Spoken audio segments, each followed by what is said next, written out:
I just pulled up the Elkhorn, and I don't know why, but Spirit wants a reading right now before we get out of the car. Introspection, the Hermit. I woke up, I did some applications, I answered some emails, but I'm going in for another medical study screening in October, beginning of October. So fingers crossed that one is going to be good. We've got Queen of Cups here and the Strength card.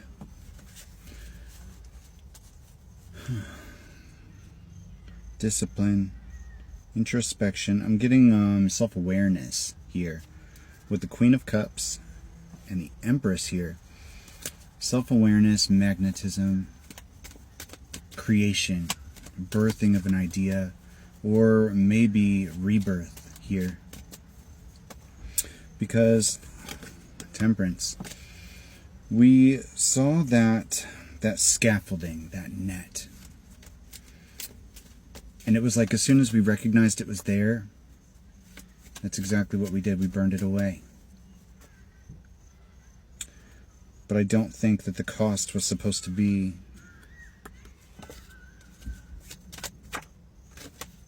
our Ten of Pentacles. I think that we had to do what we had to do in order to get through that situation. And the Six of Pentacles here, the Sunflower is what's popping out to me.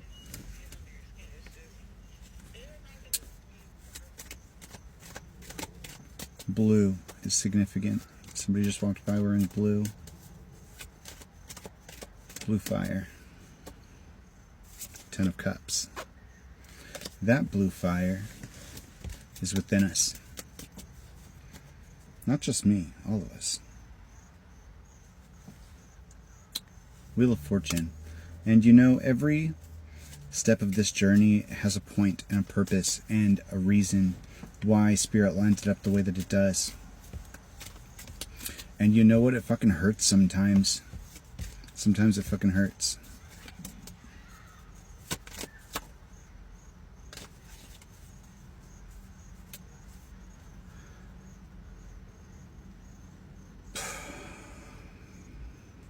But every rebirth is a new beginning. And I'm not giving up hope. Nine of Pentacles. Not for anything. And I don't know whether that means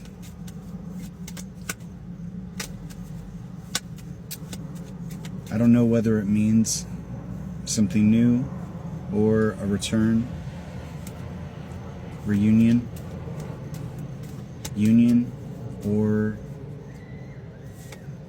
I don't know. I just know that the door is not closed. Ace of Wands. I don't care what he says. And I'm not ever going to be sitting here, woe is me, because a man doesn't want me, or because I'm getting synchronicities. I'm never ever going to sit here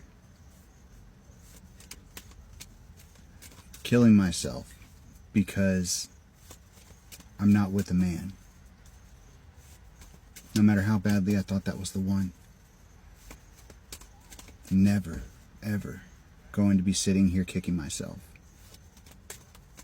Because every step I've taken is divinely guided, and I would not stay with somebody or leave somebody unless I felt that's what Spirit wanted me to do. So that whole concept of,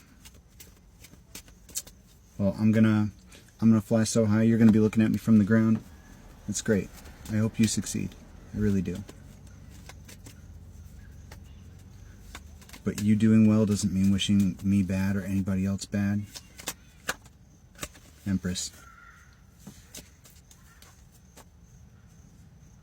And just because you say we're over forever doesn't make it true.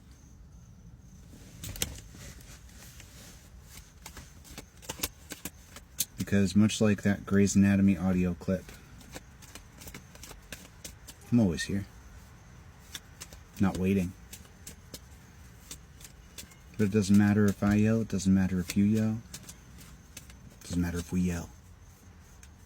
Or say rude things. We shouldn't. We shouldn't be mean. It doesn't matter. Because I'm still here. You are too. You're still here too.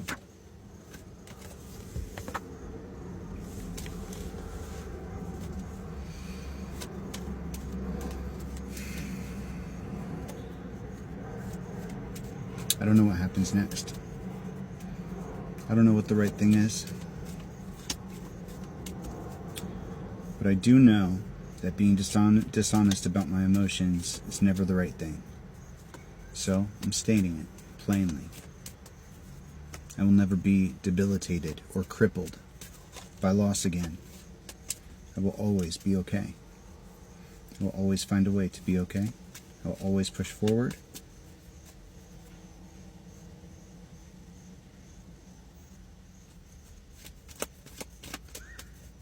And I will always do everything I can do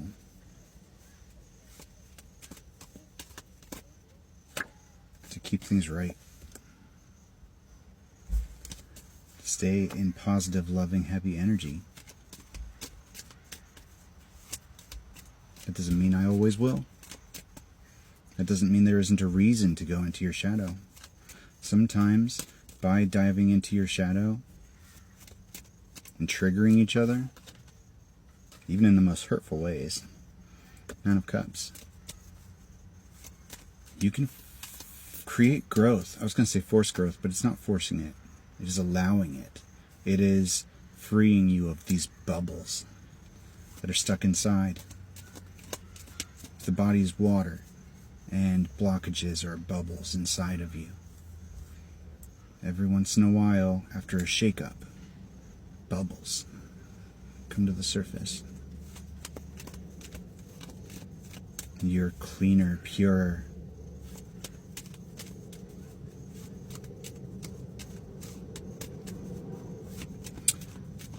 And nobody in these dynamics has the intention of like, okay, well, I'm going to trigger them so that they're better off. You know, you're never intentionally doing something that will negatively impact somebody else's emotional state. Spirit makes these things happen in the way that they need to in order for us to grow. Because we can't just be a flower in a windowsill.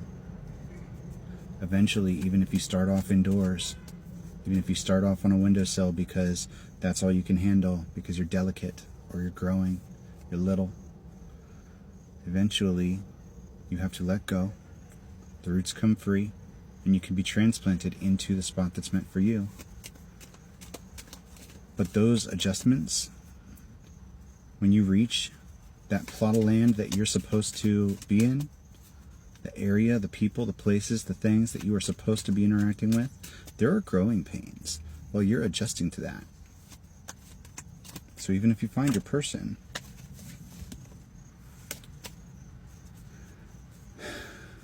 and you know that's your person, there's going to be fights, there's going to be growing pains, there's going to be adjustments, there's going to be difficulties, there's going to be learning each other's language.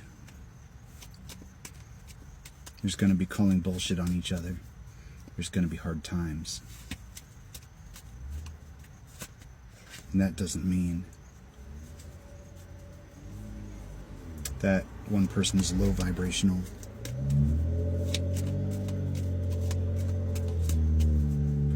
You are a mirror. Mirrors are neither golden nor black. They reflect the world around them. They reflect the inner world that you are projecting out. And that abundance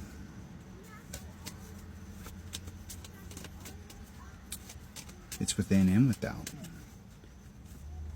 But not all the time. We have to ebb and flow. And when it's hard, we don't give up. If you tell me to leave, I'll go. And I won't feel bad.